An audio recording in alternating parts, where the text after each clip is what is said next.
তিনটা বাচ্চা এমন দুনিয়াতে ছিল, লাম তাতাকাল্লাম ফিল মাহদি ইল্লা থালাত।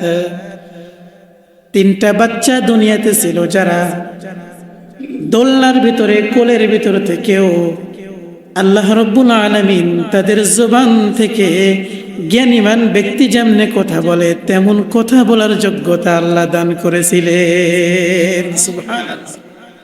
তিন ব্যক্তি, তার ভিতরে এক নম্বর হযরত ইউসুফ আলাইহিস সালাতু ওয়াস সালামকে যখন জুলাইখা ঘরের ভিতরে নিয়ে গিয়ে আবদ্ধ করলো, হযরত ইউসুফ আলাইহিস সালাতু ওয়াস সালাম যখন আজিজে মিসরের সামনে ধরা খেয়ে গেলেন, ধরা খাইছেন তো বলতেছেন, এই তুমি আমার ঘরের ভিতরে লালিত পালিত হইলা, কিন্তু আমার স্ত্রীর ইজ্জতের উপর তুমি কেন হরণ করতেছো? কেন আমার স্ত্রীর ইজ্জতের দিকে তুমি চোখ তুলে তাকাইছো?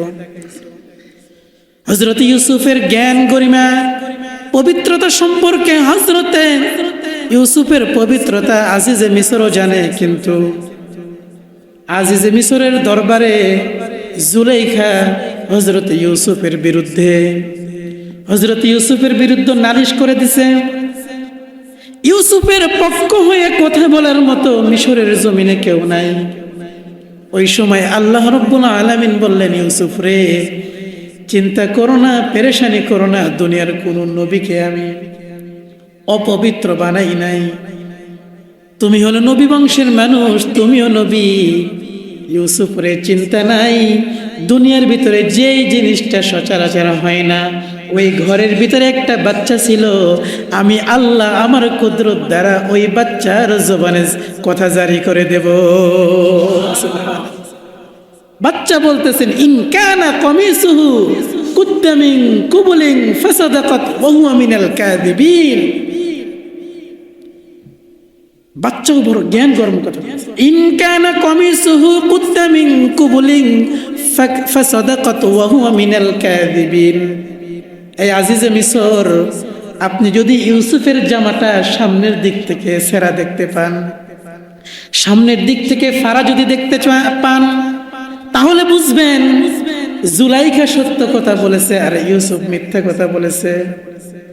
আর যদি ওয়াইন কানা কামিসুহু কুদ্দা মিন দুবুরিন ফাকাযাবাত ওয়া হুয়া মিনাস সাদিকিন। আর যদি আপনি দেখেন ইউসুফের জামার পিছন দিক থেকে ছেঁড়া অথবা ফাড়া, তাহলে মনে করবেন জুলাইখা মিথ্যা বলতেছে আর হযরতে ইউসুফ আলাইহিস সালাতু ওয়াস সালাম সত্যবাদী, তিনি সত্য বলতেছেন। আল্লাহু আকবার, আল্লাহু আকবার। আজিজে মিসর যখন দেখলেন আসলেই তো জুলাইখা যে জামা ধরে টান দিয়েছে, সামনের দিক থেকে ফাড়া না, পিছন দিক থেকে ফাড়া, আজিজে মিসর বুঝে গেছেন।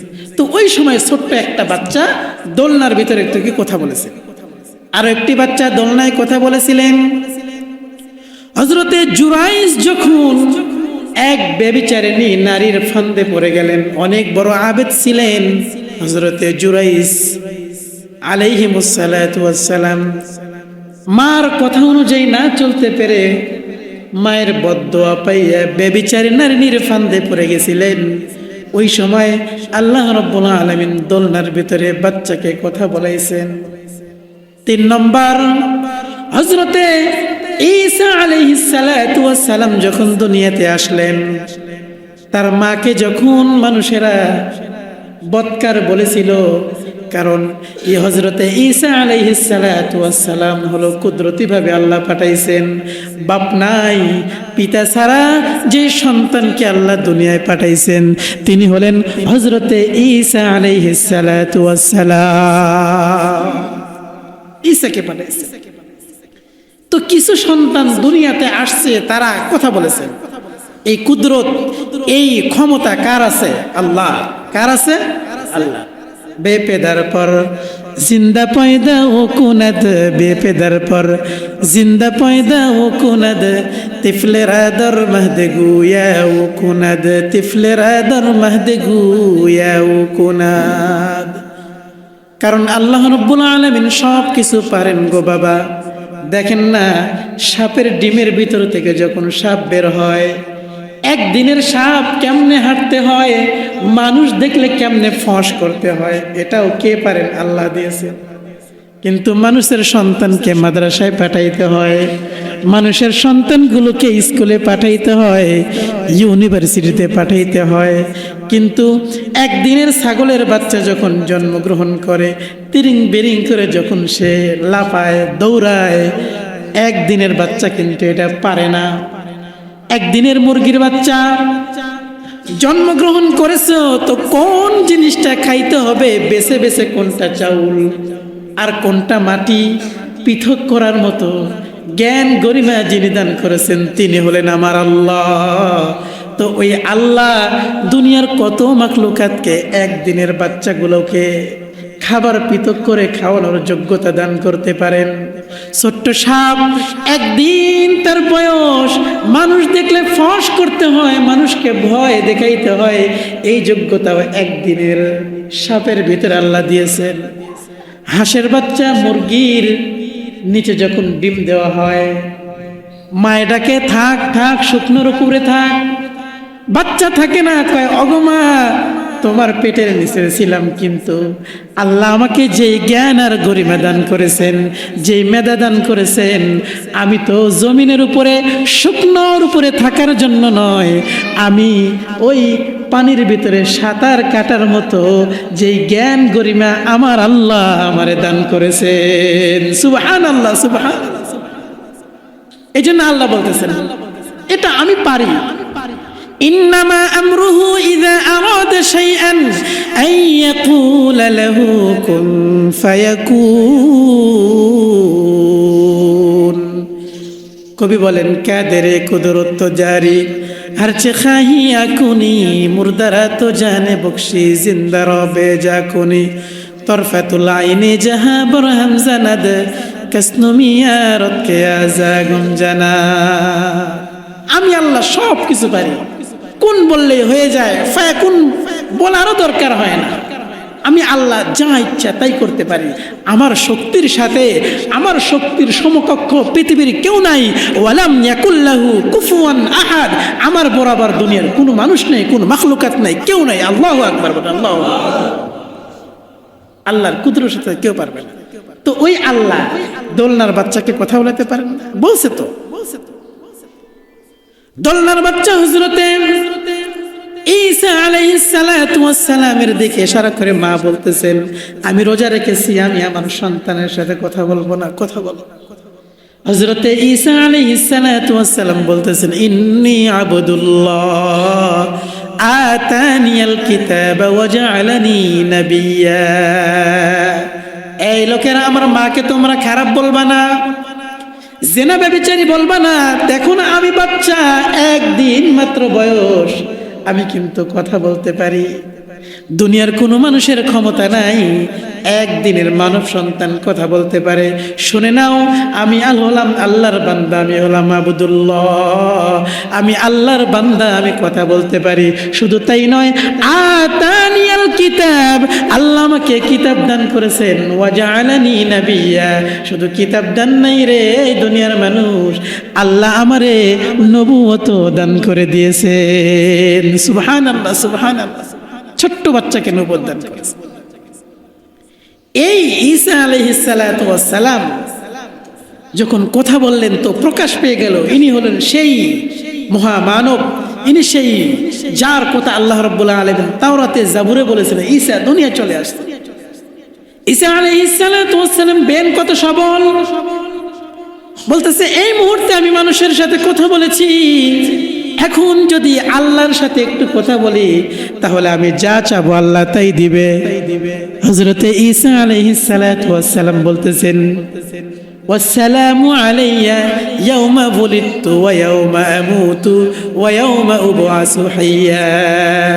ওগো আল্লাহ, আমাকে সালামতি দান করেন যেই দিন আমি জন্মগ্রহণ করেছি, এই দিনটা বড় পবিত্র দিন, এই দিনে আপনি আমাকে সালামতি দান করেছেন।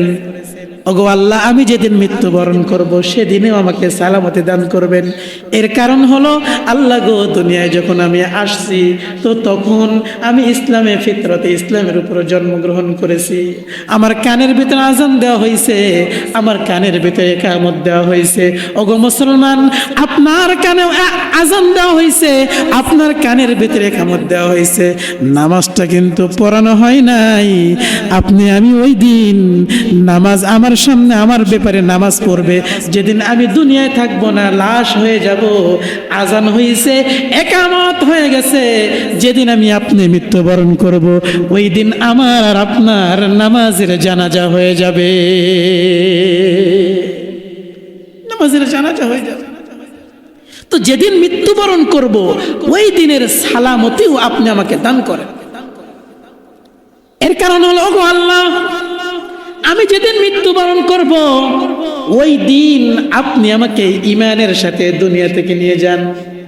তার কারণ বাবা, ঈমান এমন একটা দৌলত, এমন একটা জিনিস, এমন একটি মহামূল্যবান সম্পদ। যদি কোনো বান্দা ঈমান আনে আর বলে লা ইলাহা ইল্লাল্লাহ মুহাম্মাদুর রাসূলুল্লাহ, এই কথাটা যে একবার বলেছে আর দিলে দিলে বিশ্বাস করেছে, ওই বান্দা যদি কোনোদিন নামাজও না পড়ে, যদি রোজাও না রাখে, যদি হজও না করে, কোনোদিন মসজিদে আসে নাই, জুমার নামাজ পড়ে নাই, কোনোদিন সে ইবাদত বন্দেগি করে নাই, দান সদকা করে নাই, তারপরেও এই ঈমানের এত পাওয়ার যে আল্লাহ বলেন যদি তুমি ঈমানটা নিয়ে কবরে আসতে পারো, বান্দারে শাস্তি দেওয়ার পরে কোনো না কোনো এক সময় তোমাকে আমি এই রকম 10 দুনিয়ার সময়ে জান্নাত দান করে দেব। সুবহানাল্লাহ, সুবহানাল্লাহ, 10 দুনিয়ার সমান জান্নাত দান করে। ঈমান বড় দৌলত। শুধু কি তাই, হযরতে ঈসা দোয়া করতেছেন, আসসালামু আলাইয়া ইয়াওমা বুলিদতু ওয়া ইয়াওমা আমুতু ওয়া ইয়াওমা উবাসু হাইয়া। ওগো আল্লাহ, মৃত্যুর সময়ের সালামতি চাই, আবার যেদিন আপনি কবর থেকে আমাকে উঠাবেন, যেদিন আপনি কবর থেকে আমাদেরকে উঠাবেন ওই দিনও আমার উপরে সালামতি দিয়েন। এর মানে হলো বিচারটাকে আপনি সহজ করে দিয়েন, হিসাব নিবেন না। আল্লাহর হাবিব আখির জামানার পয়গম্বর বলে, আল্লাহুম্মা হাসিবনি হিসাবান ইয়াসীরা। তোমরা বারবার এই দোয়া করতে থাকো, ওগো আল্লাহ, কিয়ামতের ময়দানে তুমি আমার হিসাব নিও না, আমার হিসাবটাকে সহজ করে দাও। আল্লাহর হাবিব বলেন, কিয়ামতের ময়দানে যেই বান্দার হিসাব নেওয়া হবে ওই বান্দার আর রেহাই নাই, সে কখনোই জান্নাতে যেতে পারবে না। আর যার হিসাবটাকে আল্লাহ রাব্বুল আলামিন সহজ করবে তাকে বিনা হিসাবে আল্লাহ রাব্বুল আলামিন জান্নাত দান করে দিবেন। সুবহানাল্লাহ, সুবহানাল্লাহ। এই জন্য বলা হয়েছে, আল্লাহর হাবিব হাদিসের ভিতরে বলেন, যে হাদিসটা আমি বলেছি, মান মাতা ওয়া হুয়া ইয়ালামু লা ইলাহা ইল্লাল্লাহ দাখালাল জান্নাহ। অন্য হাদিসে আছে, মান ক্বালা লা ইলাহা ইল্লাল্লাহ দাখালাল জান্নাহ। মৃত্যুর সময় যেই ব্যক্তি তার জবান দিয়ে পড়বে লা ইলাহা ইল্লাল্লাহ, সে জান্নাতে চলে যাবে। অন্য হাদিসে আল্লাহর হাবিব বলেন, জবান দ্বারা বলতে হবে না, মান মাতা ওয়া হুয়া ইয়ালামু, যেই ব্যক্তি মৃত্যুবরণ করতেছে আর তার দিলের ভিতরে আছে, হ্যাঁ আল্লাহ এক, আল্লাহ ছাড়া কোনো মাবুদ নাই। শেষ নবী পয়গম্বর হযরতে মুহাম্মদুর রাসূলুল্লাহ সাল্লাল্লাহু আলাইহি ওয়াসাল্লাম, শেষ জামানার নবী, যদি কারোর দিলের ভিতরে থাকে ওই আদর্শতা থাকে, ওই ব্যক্তি মৃত্যুবরণ করতে দেরি কিন্তু আল্লাহর জান্নাতে ঢুকতে আর দেরি হবে না। সুবহানাল্লাহ বলেন, সুবহানাল্লাহ। এর মানে হলো কালেমার আদর্শতে থাকা। যেমন আপনারা টুপি মাথায় দিছেন তো কালেমার আদর্শের উপরে আছেন, জুমার নামাজ পড়তে আসছেন তো কালেমার আদর্শের উপরে আছেন। আপনাদের গ্রামের মাদ্রাসা আছে, মাদ্রাসার মাহফিল হবে তো ওইখানে দান করবেন, তো আপনারা কালেমার আদর্শের উপরে আছেন। কোরআন তেলাওয়াত করতেছেন তো মাদ্রাসা ওই ঈমানের আদর্শের উপরে আছেন। নিজের সন্তানটাকে মহাব্বত করে মাগুরা মাদ্রাসার ভিতরে দিয়েছেন তো আপনি কালেমার আদর্শের উপরে আছেন। এর কারণ কালেমার যেই সমস্ত জিনিসগুলো ভালো লাগে ওইগুলো আপনি করেন। এর মানে হলো কালেমার আদর্শের উপরে আছেন দিলের ভিতরে, এইটাও যদি থেকে যায়, আল্লাহর হাবিব বলেন মাম্মাতা ওয়া হুয়া ইয়ালামু, যেই ব্যক্তি মৃত্যুবরণ করলো আর তার দিলের ভিতরে কালেমার মহাব্বত আছে, আর সে জানে যে না আমি কালেমার আদর্শের উপরে আছি, আল্লাহর হাবিব বলে দাখালাল জান্নাহ, ওই ব্যক্তি আল্লাহর জান্নাতের মালিকানা পাওয়া যায়। সুবহানাল্লাহ বলেন সুবহানাল্লাহ। এই জন্য খালি জন্মদিন পালন করবেন, মা পেট কেটে সন্তানকে দুনিয়ায় আনে, ওই কষ্টের অনুভব হয় না, কিন্তু ওই সন্তানটাই নাস্তিক হয়, বেঈমান হয়, মুরতাদ হয়ে যায়, মা বাবার কোনো দরদ লাগে না, মা বাবার কোনো দরদ লাগে না, কষ্ট হয়। হুজুরদের দেখলে জঙ্গি বলতে মন চায়।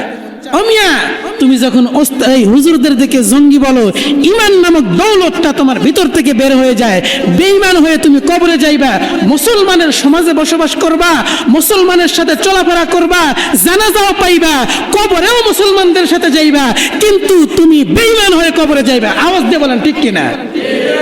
কথা বলতে সাবধান, কালেমার আদর্শের উপর থাকতে হবে।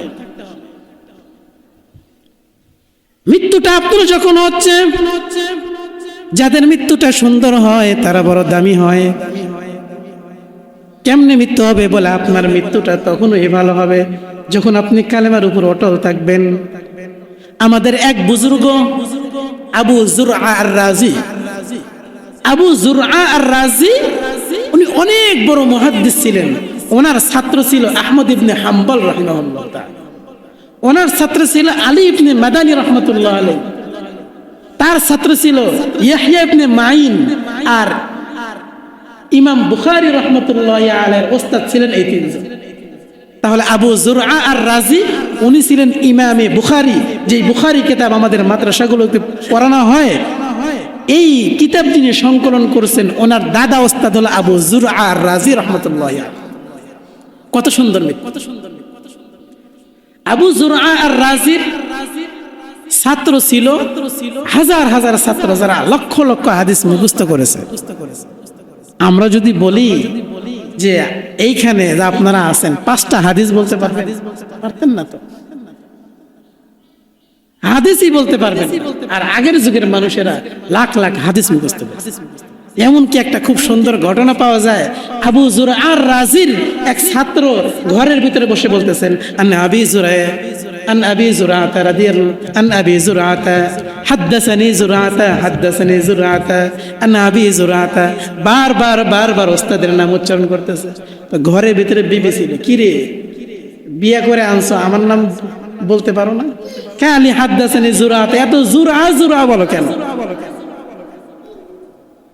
ছাত্র বলতেছেন কেন বলি জানো, তার নামের সাথে সনদ মিলায়া আমার আল্লাহর নবী পর্যন্ত পৌঁছাইয়া যায়। সুবহানাল্লাহ বলেন সুবহানাল্লাহ। এই জন্য বারবার আবু জুরআ বলে। কি ওস্তাদের নাম পাইছো, বারবার খালি নাও, আমার নাম নিতে হবে। তোমার ওস্তাদের কয়টা হাদিস মুখস্থ আছে? ছাত্র বলে জানো আমার ওস্তাদের কয়টা হাদিস মুখস্থ আছে? 1 লাখ হাদিস মুখস্থ আছে। সুবহানাল্লাহ বললেন না? ছাত্র বলতেছেন আমার ওস্তাদের 1 লক্ষ হাদিস মুখস্থ আছে। স্ত্রী কয় 1 লক্ষ হাদিস মুখস্থ আছে, আর চাপাবাজি করার জায়গা পাও না। ছাত্র বলতেছে যদি আমার ওস্তাদের 1 লাখ হাদিস মুখস্থ না থাকে তাহলে তুমি 3 তালাক। স্ত্রীর কি বলতেছে? 3 তালাক। সকালবেলায় তো চিন্তা করেছে কিরে আমার ওস্তাদের যদি 1 লাখ হাদিস মুখস্থ না থাকে তাহলে তো বউ যেটা বিয়ে করছে এটা চলে যাবে। সকালবেলা ছাত্র দৌড় দিছে ওস্তাদের কাছে, বিয়ে বলতেছেন ওস্তাদ গো বিপদে পড়ে গেছি। কয় কি বিপদ? কয় রাতের বেলায় যখন হাদিস মুখস্থ করতেছিলাম বলতেছিলাম হাদাসানি জুরআতা আন আবি জুরআতা বলতেছিলাম, স্ত্রী তো বলছে তোমার ওস্তাদ কয় লাখ হাদিস মুখস্থ করেছে? তো ওস্তাদ আমি বলছি 1 লাখ। তো স্ত্রীর সাথে একটু বাক বিতণ্ড হয়ে গেছে। স্ত্রীকে তো আমি বলে ফেলছি আমার ওস্তাদের যদি 1 লাখ হাদিস মুখস্থ না থাকে তাইলে তো তুমি তালাক। ওস্তাদ গো ভুল করে ফেলছি, তাহলে এখন বলুন আপনার 1 লক্ষ হাদিস মুখস্থ আছে কিনা? যদি আপনার 1 লক্ষ হাদিস মুখস্থ থাকে তাহলে বউটা থাকবো, না হলে সুন্দরী বউটা হারায় ফেলবো। কি করা যায়? ওস্তাদ বলে যাও সংসার করো, কোনো সমস্যা নাই। আল্লাহু আকবার বলেন। ছাত্ররা ডেকে বলতেছেন তুমি 1 লক্ষ হাদিসের কথা কেন বলেছো? আল্লাহর নবীর 6 লক্ষ হাদিস আমি জোরার কলবের ভিতরে আল্লাহ রাব্বুল আলামিন দিয়ে রেখেছেন। সুবহানাল্লাহ, সুবহানাল্লাহ। এই আবু জুরআতা যখন ওনার মুমূর্ষ অবস্থায় চলে আসলো, মৃত্যুবরণ করবেন, এই মতো অবস্থায় উনি ওস্তাদকে বলতেছেন, মানে ছাত্ররা চতুর্দিকে এসে বলতেছেন ওস্তাদ আপনি বলুন লা ইলাহা ইল্লাল্লাহ, লা ইলাহা ইল্লাল্লাহ। কিন্তু যারা হাদিসের ওস্তাদ হয় তারা হাদিস নিয়েই সবসময় থাকে। তার কারণ এই হাদিসগুলো কার কথা? আল্লাহর নবীর কথা। কার কথা? আরো জোরে বলেন, কার কথা? আল্লাহর নবীর কথা। শুধু আল্লাহর নবীর কথা না, এই কথাটা স্বয়ং আরশের মালিক মহান আল্লাহ রাব্বুল আলামিনের কথা। আওয়াজ দিয়ে বলেন সুবহানাল্লাহ। আল্লাহর নবী বলতেছেন ওমা ইয়ানতিকু আনিল হাওয়া ইন হুয়া ইল্লা ওয়াহয়ুন ইউহা, ওমা ইয়ানতিকু আনিল হাওয়া ইন হুয়া ইল্লা ওয়াহয়ুন ইউহা। এই দুনিয়ার মানুষেরা শুনে নাও, আমি নিজের থেকে কোনো কথা বলি না। আমি যা বলি সব আল্লাহ যখন আমারে বলায় তখন আমি বলি। মুহাম্মদ হারগিজ না গুফতা, তা না গুফতা জিবরাইল, মুহাম্মদ হারগিজ না গুফতা, তা না গুফতা জিবরাইল, জিবরাইল হারগিজ না গুফতা, তা না গুফতা রব্বুল জলিল। আমি কথা বলি সব আল্লাহর কথা বলি। মতান্তরে যারা হাদিস বেশি বেশি পড়ে এরা স্বয়ং কার কথা বলে? আল্লাহর কথা বলে। ওস্তাদের মৃত্যুটা কত সুন্দর। মৃত্যুর সময় ঘনিয়ে আসছে, ওস্তাদ তারপরেও বলতেছে এই ছাত্ররা শোনো, হাদ্দাসানি ফুলানুন, হাদ্দাসানি ফুলান, তোমরা আমার কাছ থেকে আমি যে মৃত্যুবরণ করতেছি হাদিস শোনো, হাদিস শোনো। ছাত্ররা ঘটনা বর্ণনা করতেছেন আবু জুরআ আর রাজির মৃত্যুটা কত সুন্দর বলে যখন তিনি বলতেছেন হাদ্দাসানি ফুলানুন, হাদ্দাসানি ফুলানুন আন আবি হুরায়রা রাদিয়াল্লাহু তাআলা আনহু قال قال رسول الله صلى الله عليه وسلم من مات وهو يعلم لا اله الا الله دخل الجنه। ছাত্ররা বলতেছেন যখন তিনি বলতেছিলেন মান মাতা ওয়া হুয়া ইয়ালামু, এতটুকু শব্দ যখন বলছেন আর তারপরে তার জবান থেকে যখন বের হচ্ছে লা ইলাহা ইল্লাল্লাহ বলতে দেরি আজরাইল জানটা বের করতে আর দেরি করে নাই। সুবহানাল্লাহ, সুবহানাল্লাহ। এই সমস্ত মানুষের মৃত্যু কত সুন্দর। লা ইলাহা ইল্লাল্লাহ জবান থেকে বের করতেছে আর তার জানটা আল্লাহ রাব্বুল আলামিন নিয়ে যাচ্ছে। কত সুন্দর, কত সুন্দর। এই জন্য হযরত ঈসা আলাইহিস সালাতু ওয়াস সালাম বলতেছেন ওয়াসসালামু আলাইয়া ইয়াওমা বুলিতু ওয়া ইয়াওমা আমুতু ওয়া ইয়াওমা উবআসু হাইয়া। ওগো আল্লাহ, যেই দিন আমাকে আপনি জন্মগ্রহণ করাইছেন ওই দিনেও সালামতি দান করেন, আমার উপর রহমত দেন, আমার উপর বরকত দেন। যেদিন আমি দুনিয়া থেকে যাব গো আল্লাহ ওই দিনেও আমার উপরে সালামতি দেন। এর মানে হলো আপনি আমার জবানের ভিতরে কালেমাটা জারি করে দেন, অথবা আমার দিলের ভিতরে কালেমা থাকবে আর আমি ওই সময় মৃত্যুবরণ করব। শুধু তাই নয়, ওয়ায়াউমা উবাসু হাইয়া, ওগো আল্লাহ যেদিন আপনি কবর থেকে আমাকে উঠাবেন, কবর থেকে যেদিন আমাকে উঠাবেন, হাসরের ময়দানে যেদিন আমাকে দাঁড় করাবেন গো আল্লাহ, ওই দিন যেন আমার উপরে সালামতি আসে। এর মানে হলো আমার হিসাবটাকে সহজ করবেন। আর যখন আমার হিসাবটাকে সহজ করবেন তো ওই দিন আমি বিনা হিসাবে আপনার জান্নাতে ঢুকে যাব। সুবহানাল্লাহ, সুবহানাল্লাহ। ভালো মৃত্যু কিভাবে পাবেন? বেশি বেশি গান শুনলে?